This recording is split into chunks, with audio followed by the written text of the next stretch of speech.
These SanDisk Extreme SD cards, micro SD cards, have been around for a long time.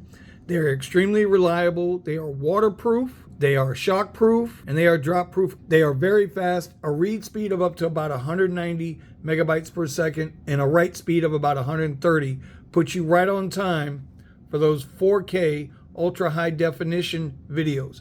In this case, I just picked up a new action camera, so I picked up a new card to go right into there. Now the beautiful thing is you can use it as the micro SD card.